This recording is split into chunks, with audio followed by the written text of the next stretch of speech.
We're here to bring a new type of news show. New insights, new styles, and new topics every day. We are News Generation. Bringing news just for you. It's Monday, January 5th here in Seoul. I'm Lee Soo-jin, and this is News Generation. Joining us today is Brooke. Hello, Happy New Year. Happy New Year. Also, Wonbing's with us. Good morning. Good morning. And both are here to speak on behalf of people in their 20s and 30s. So it's Monday, the start of a brand new work week. And it's not just any Monday, it's the first Monday of the new year. Yay. We're already 5 days into 2026. And for many of us, reality is starting to sink in. So how does the new year feel so far? Brooke, are you still settling into the new year or are you back into your routine? It feels good so far. I actually rang in the new year with a couple of friends at this cozy little lounge in Apgujeong, and we were having such a great time talking and eating that we didn't look at the time until 11:59. We just happened to look at our phones, and so we were able to count down to midnight and celebrate together. It was lovely, but I have to say it was quite low-key compared to, I guess, what people might normally think of when you think of New Year's celebrations, like parties and clubs and chaos, noise. Now, this was a lot quieter and calmer, and actually apparently that's kind of a trend these days because there are more and more single person households, so a lot of people are just choosing to celebrate with small groups like me or even by themselves, and I think that speaks to the fact that 2026 might be a more reflective year. That's what it feels like to me. Would you agree with that one, Ben? Yeah, I also had a pretty, we say, chill year so far. For the year end, I went to 예술의 전당, which is Seoul Arts Center, which is about 10 minutes away from my house by car. They did have a countdown and like a small firework that lasted for solid, I'd say 5-10 minutes, but it was only, the entire event was just about 30 minutes, so there was nothing grand or drink till sunrise situation, so it was pretty quiet. And so far in 2026, I've decided to take advantage of the Thursday holiday and rest on Friday as well, which gave me like a good 4-day vacation to get ready for this year. So far everything's still pretty quiet, still pretty good, just peaceful. That's good to hear. So it's interesting how that reflects a broader shift that we're seeing with more people choosing calm, personal moments over online parties. So we're going to talk more about this, but first, let's take a look at the screen.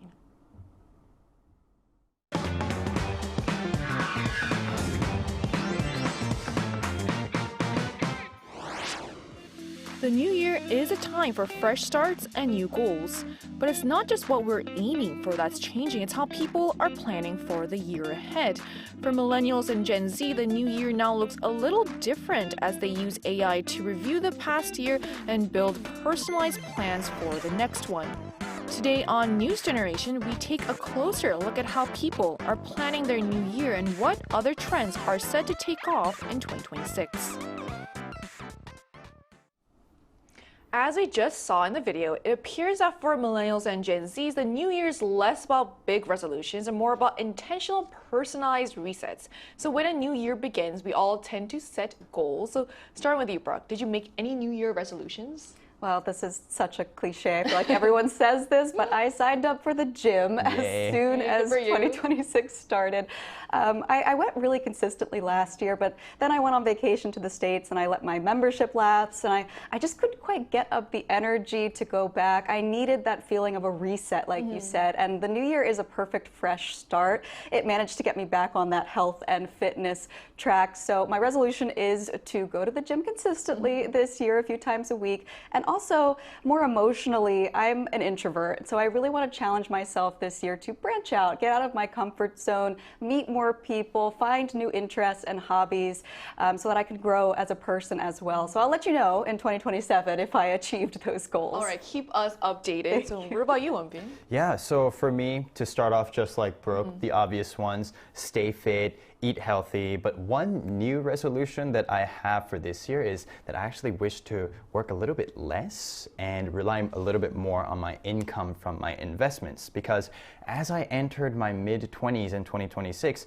I'm starting more to feel a sense of urgency in terms of, financial security, financial independence and stability compared to my, youthful, free early 20s. But at the same time, I'm also realizing that if I continue to live like this, which is work, and work, my 20s will go by without me even noticing. So not that getting older is bad or it's the end of the world, but I hope that I can enjoy a little bit more of my 20s when I can. So enjoy life, but still maintain my current level of income for being comfortable through my stock investments. I feel like that's really relatable. I think a lot of people could relate to the fact that you want to have the ideal work-life balance, but it's not always easy. Yes. So beyond what the goals are, there's also a big shift in how millennials and Gen Zs are also setting these goals. So what's different about how millennials and Gen Zs are planning their goals these days, Wonder?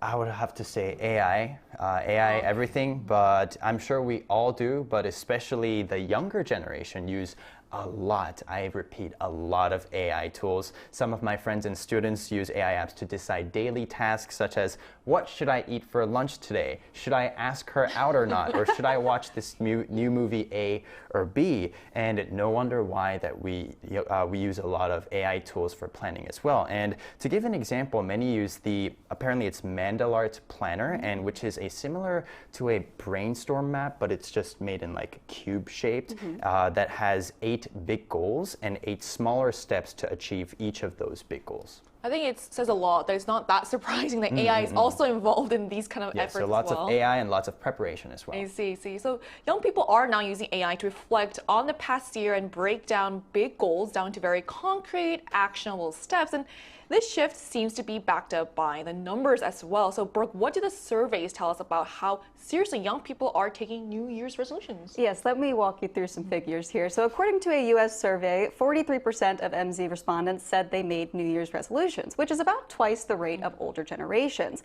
In the UK as well, only 19% of the overall population reported making New Year's resolutions, but among young people aged 18 to 24, that number rises all the way to 37%, which shows that the younger the generation, the more likely they are to actively plan for the new year. Now, taking a look at the screen here, this trend is also reflected in a YouGov survey of American adults. Among U.S. adults overall, the most common resolutions were exercising more, of course, at 25%, being happy at 23%, eating healthier at 22%, and saving more money at 21%. However, among 18 to 29-year-olds, the numbers are significantly higher overall, with being happy ranking first at 34%, followed by exercising more at 31%, saving more money at 29%, and finally eating healthier at 27%. So these results show that Gen Z is not only more likely to set New Year's resolutions, but they also seem to place a greater emphasis on their emotional well-being, being happy, and of course their long-term lifestyle improvement as well. Right, so these numbers really show us that how seriously young people take the new year. So compared to the older generations, younger people are much more willing to pause, reflect, and actively reset. So we want to see how our viewers compare and asked on the Arirang YouTube channel, what is your New Year's goal for 2026? So here's what the results showed. Health management, including exercise and diet, topped the list at 39%, closely followed by saving money at 38%. A smaller share, 5%, said their goal was to quit smoking or drinking, while 18% chose other goals, highlighting the wide range of personal priorities among viewers. So what stands out here is how practical these goals are. So rather than chasing dramatic changes, most people are aiming for sustainable habits, staying healthy, managing their finances, and making realistic improvements they can maintain throughout the year. So to get a closer look at how young people are approaching the new year, we're going to talk to a young content creator from Korea. And that conversation will take place right after the break, so don't go anywhere.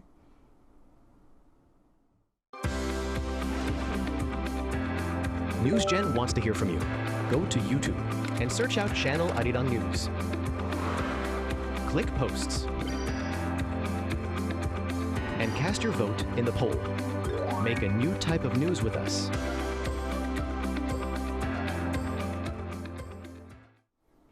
Joining us today is Hyunju-young, a Gen Z from Korea. Hello, thank you so much for connecting with us today.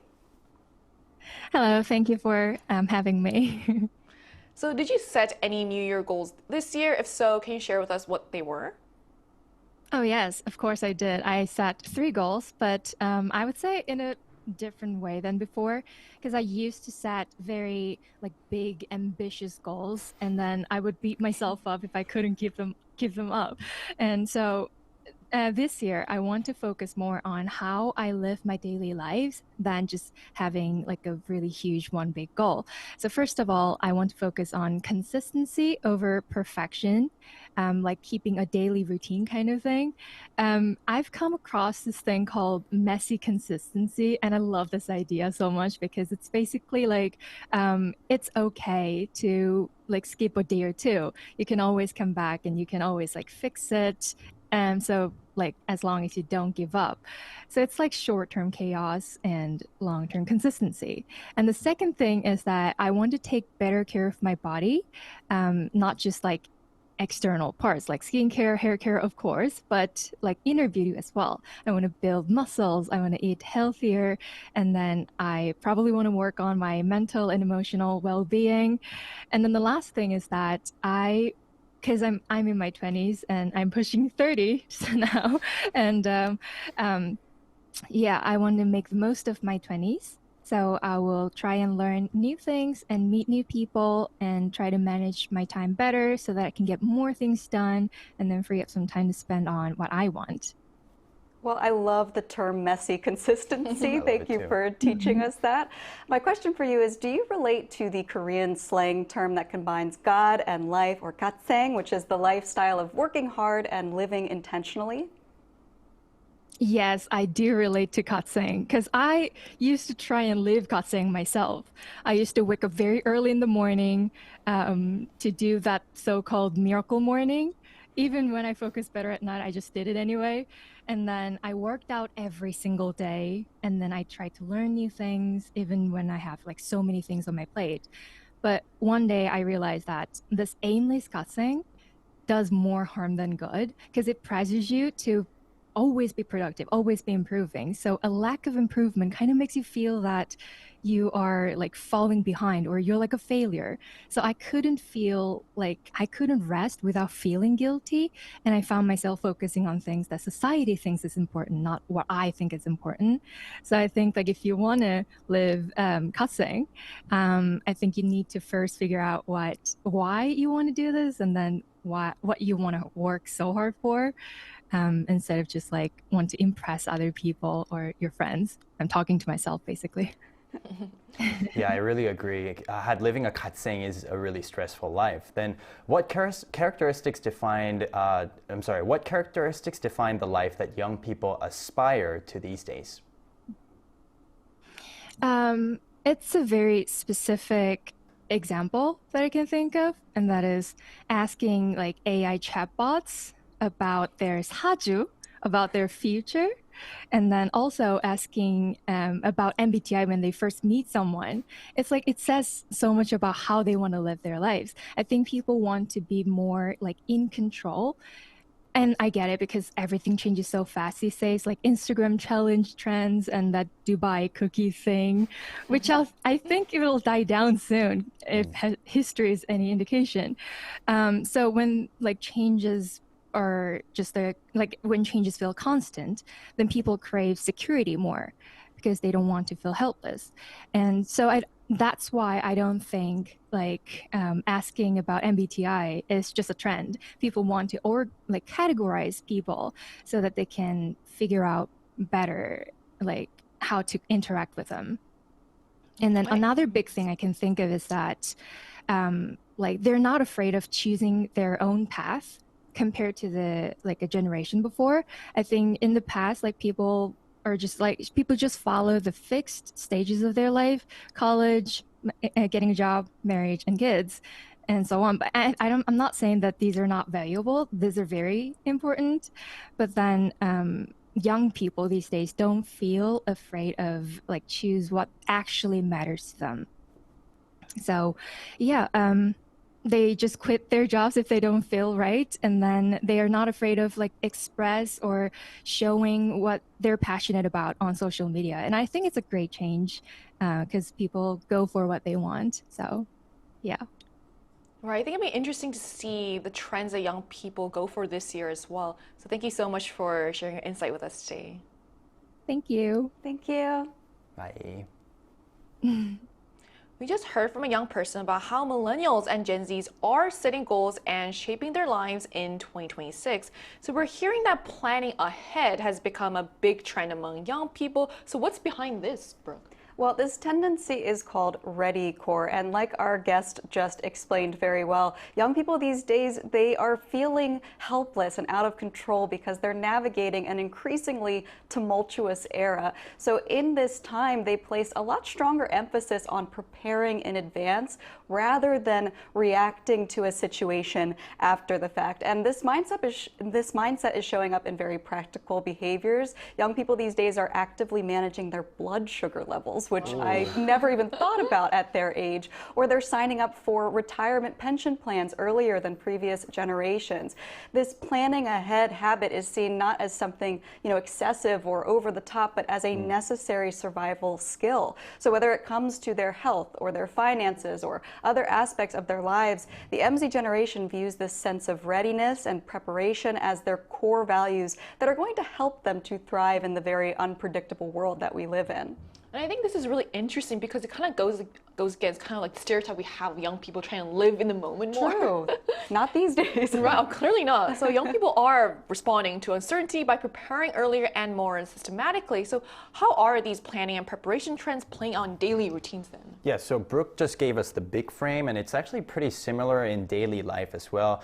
People are trying to focus more on self-improvements and self-care, planning things ahead more than before. We have a term in Korea called gatseng, which is what Brooke and Juyeon explained to us earlier in the interview. It's been going around for the past few years, and it's a combination of the English word God and the Korean word 인생, which means life. And these trends mainly include, reading, meditation, sports, exercise, studying, and daily logging. And now since we have a new year, I just feel like this trend will become bigger and grow even more. So it really seems that gatseng, or disciplined godlike living, along with the ready core mindset of preparing ahead for uncertainty, has become a lasting lifestyle for many young people. So when we're looking ahead to 2026, what other major trends should we be watching for? Yeah, so every year we get an annual report from Trend Korea, and this year the main keyword that they had were ready core, as we just mentioned, and they also had human in the loop and AX structure. So let's break down these keywords a little bit. So it means that we will use AI more in the future, but the final decision maker will always be a human. This includes daily life decisions and work sites too. So this isn't directly related to the New Year's topic that we're talking about today, but to expand just a little bit more, it means that we will be working with AI, not getting replaced by AI. So therefore, learning the skills and utilizing AI technology and tools will become more crucial and important than before. And I think what really stands out is that AI isn't just a tool anymore, it's becoming a real partner in both decision making and also the workplace. But beyond work and also technology, Brooke, what other trends are shaping how young people consume and spend?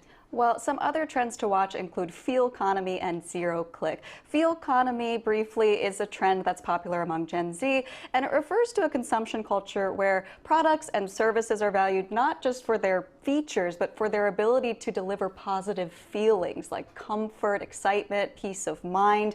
And so, in other words, purchasing decisions are driven by how something makes people feel rather than what it is. Now, zero click, on the other hand, describes a new digital consumption pattern in which algorithms suggest products to users before they even actively search for them or click on them, so people can consume with very minimal effort. But at the same time that this is happening, as things are coming more digital, people are also craving the basics. So much like the renewed interest in analog experiences among Gen Z generations and millennials as well, long-standing brands, craftsmanship, and the quality of raw ingredients, those real sensory experiences, are also drawing attention as well. I mean, it's quite fun how high-tech convenience and a return to analog values are happening at the same time. So finally, to close off our discussion let's step away from trends and talk about something a bit more personal. So Brooke, what kind of year do you hope 2026 will be? I know it's going to go by so quickly, but I hope for stability and growth, both personally and professionally. I want to achieve my goals without a lot of stress. My current source of stress is whether my visa is going to be renewed. I know it will probably go fine, but I'm just